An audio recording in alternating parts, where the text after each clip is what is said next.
Хабаровск, 2005 год. Есть преступления, которые пугают своей жестокостью, а есть другие, куда более страшные. Те, где зло годами живет рядом, здоровается в подъезде, тащит мусор и не вызывает ни малейших подозрений. Именно такой была эта история. Поселок Березовка. Долгие годы, исчезновения, пакеты на свалках, обрывки человеческих останков и ни одного внятного ответа. Маньяк был рядом, и выглядел он как обычная пожилая женщина. На первый взгляд Софья Жукова ничем не выделялась.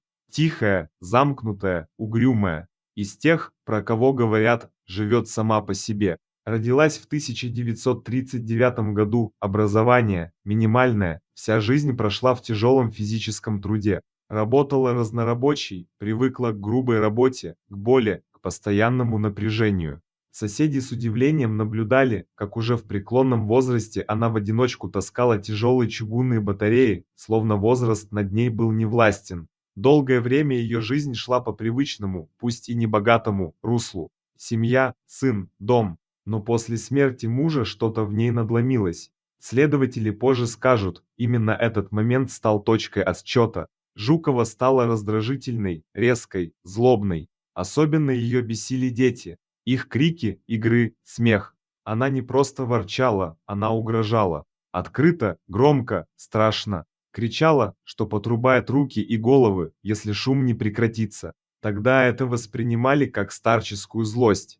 Никто не верил, что угрозы могут стать реальностью. За 2 недели до Нового года, в декабре 2005 года, 8-летняя Настя Алексеенко возвращалась домой из школы. Шла не одна, рядом была лучшая подруга Вика. Девочки дошли до дома, где Настю ждали бабушка и дедушка, обнялись на прощание, и Вика ушла. Настя зашла в подъезд. Дальше пустота. Когда начались поиски, версия о побеге из дома отпала сразу. Настя была спокойным, домашним ребенком, к родным тянулась, конфликтов не было. На допросе Вика вспомнила деталь, которая тогда показалась незначительной. Вместе с Настей в подъезд заходили мужчина и пожилая женщина. Бабушка по описанию очень напоминала Софью Жукову. 66-летнюю пенсионерку вызвали на допрос.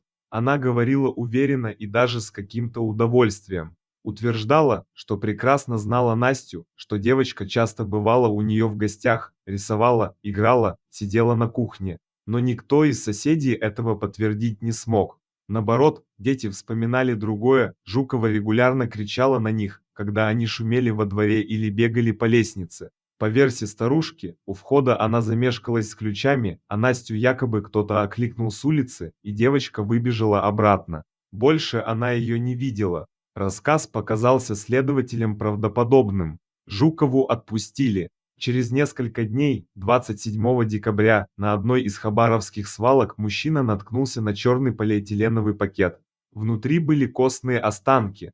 Экспертиза подтвердила, это Настя Алексеенко. Город накрыла волна страха. Убийцу не нашли, а история маленькой девочки так и осталась открытой ранной. Прошли годы.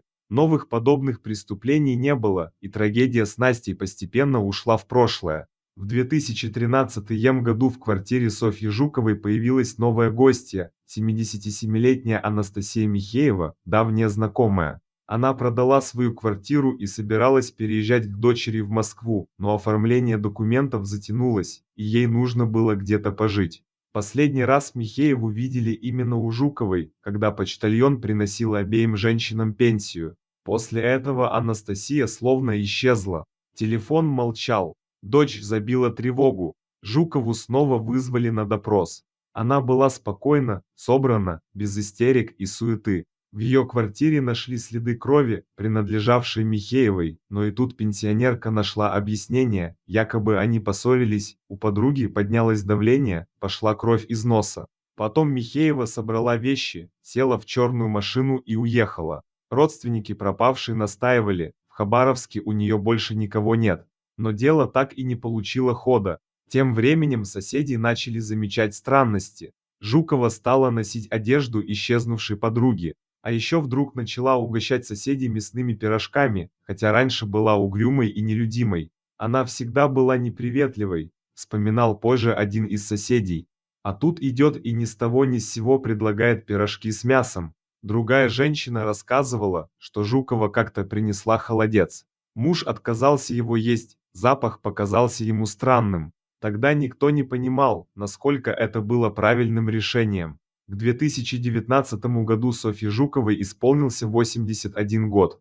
Денег не хватало, и она решила сдать комнату. К ней въехал 57-летний Василий Шляхтич, дворник.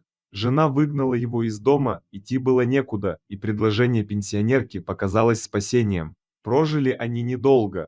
В конце января Шляхтич перестал выходить на работу. Именно тогда полиция наконец обратила внимание, вокруг одной и той же женщины слишком часто исчезают люди. Соседи рассказали, что в ночь с 28 на 29 января из квартиры Жуковой доносились глухие удары и крики. Звук был такой, будто работали топором. Через несколько дней на мусорке нашли человеческие останки. Они принадлежали Василию Шляхтичу. На этот раз сомнений не осталось. В квартире Жуковой обнаружили топор, повсюду кровь. Холодильник был забит мясом.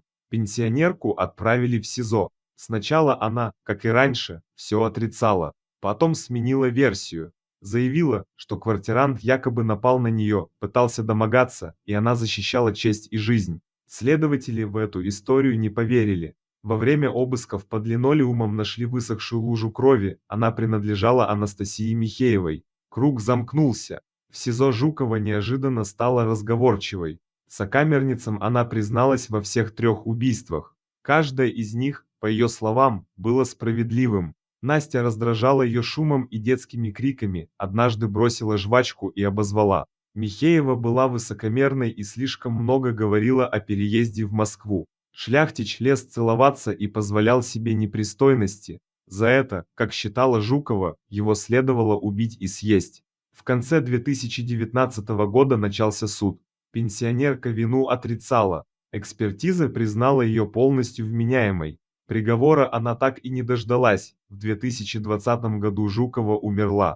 Но в январе 2021 суд все равно поставил точку. Софью Жукову признали виновной во всех 3 убийствах посмертно. История закончилась формально, но чувство тревоги осталось. Потому что самое страшное здесь не жестокость, а то, как долго это зло оставалось незаметным. И как легко мы иногда принимаем угрозы за пустые слова.